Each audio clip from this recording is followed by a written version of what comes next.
안녕하십니까 여러분. 강명도TV 자유조선을 시작하겠습니다. 우선 국내 정세 말씀드린다면 여러분들이 가장 주의 깊게 그리고 기다려왔던 국민의힘 당의 후보 누가 될까?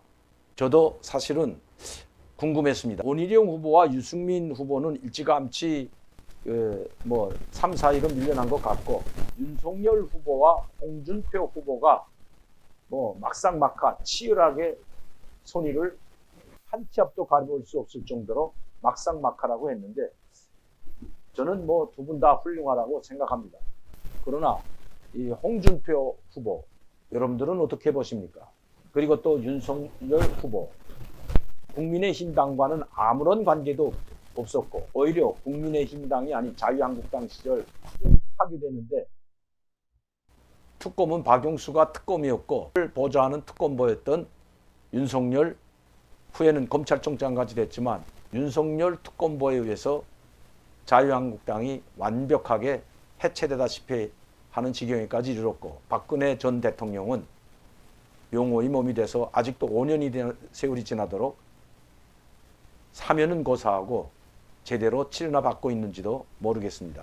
이렇게 나이 많은 분을 5년 동안이나, 그것도 여성의 몸인 박근혜 전 대통령을 5년 동안 감금시켜 놓고 이제는 형을 다 받았는데도 불구하고 사면도 시켜주지 않는, 예전의 전직 대통령들 사형까지 언도받았지만 2년 이상 사는 걸 보지 못했습니다. 대통령 자신은 감옥에 가지 않았지만 김대중 대통령을 비롯해서 그 자식들이 3명이나 감옥을 다 갔지만 바로 사면을 받고 다 풀려나서 이제는 국회의원까지 포조시하고 있는 모습을 보면서 참으로 대조적이 아닐 수 없습니다. 자, 제가 말씀드리자는 것은 물론 윤석열 후보 자유한국당이었죠. 다 파괴시켜놨지만 결국은 국민의힘 이름이 여러 차례 바뀌었습니다. 자유한국당, 신한국당, 한나라당 많이 바뀌기도 많이 바뀌었지만 어쨌든 한나라당이 됐던 신한국당이 됐던 자유한국당이 됐던 모체는 지금의 국민의힘입니다. 이명박, 박근혜, 박정희 대통령 때부터 올라오는 때부터 시작되는 그 당이 지금의 국민의힘 당의 뿌리인 것입니다. 그 국민의힘 당이라고 이름만 바꿨지 사람들은 다 그때 그 사람들인 것은 여러분들도 다 아시는 사실입니다. 이렇게 짓밟아버렸던 그 사람이, 당사자가 검찰총장이 되었다가 문재인 대통령 그리고 추미애 전 법무부 장관에 의해서 각을 세우다가 결국은 임기도 채우지 못하고 사퇴했고 대통령 후보가 되는 웃지 못할 일이 벌어졌습니다. 어쨌든 정권 교체를 위해서는 윤석열 후보가 됐던 홍준표 후보가 됐던 국민의힘 당 제1야당이기 때문에 이 야당을 중심으로 뭉쳐서 가야 되는 것만은 어쩔 수 없습니다. 윤석열 후보가 좋든 나쁘든 이제는 국민의힘 당의 야권 후보로서 정권 교체를 바라는 모든 국민들을 하나로 묶어 세우고 그 힘으로 정권 교체를 해야 될 것만은 틀림없어 보입니다. 저는 윤석열 후보나 홍준표 후보나 별 쏙 내키지는 않았습니다.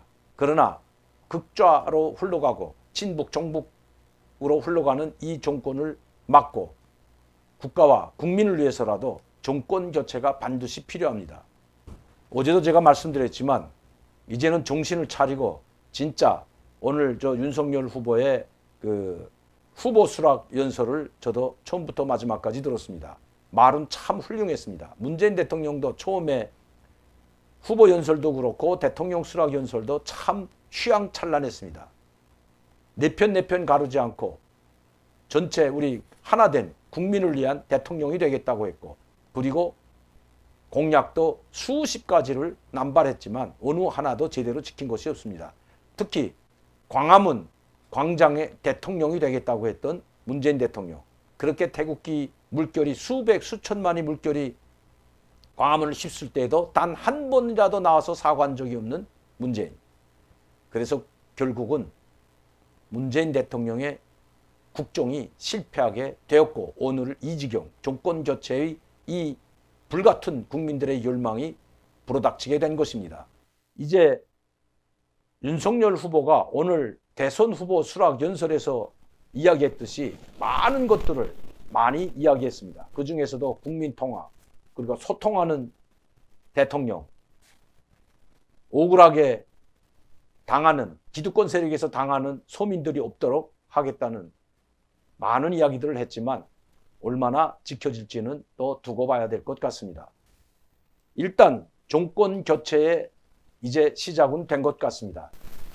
안철수 후보도 마지막까지 완주하겠다는 결의를 다졌지만 결국 정권 교체를 위해서 또 국민들의 불같은 이 열망을 실현시키기 위해서는 단일 후보는 불가피합니다. 그러나 지금 나오자마자 단일 후보에 대한 이야기하는 것은 서로 양측에 대한 예의는 아니라고 생각이 되지만 결국 단일화로 가야 될 것은 틀림이 없습니다.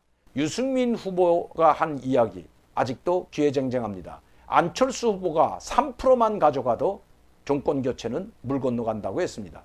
그러면서 안철수 후보와 어떤 대가를 치르더라도 단일 후보화를 꼭 이루겠다고 했던 그 유승민 후보, 저는 그 말에는 공감을 합니다.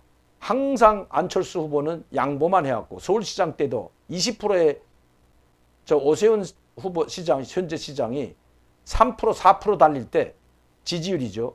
그러나 안철수 후보는 20%대의 높은 지지를 보였지만 결국 양보를 해서 과반수가 훨씬 넘는 그 득표를 할 수가 있었습니다. 오세훈 시장이 당선이 될 수가 있었던 것도 안철수 후보의 적극적인 노력과 지지와 단일화가 있었기 때문입니다.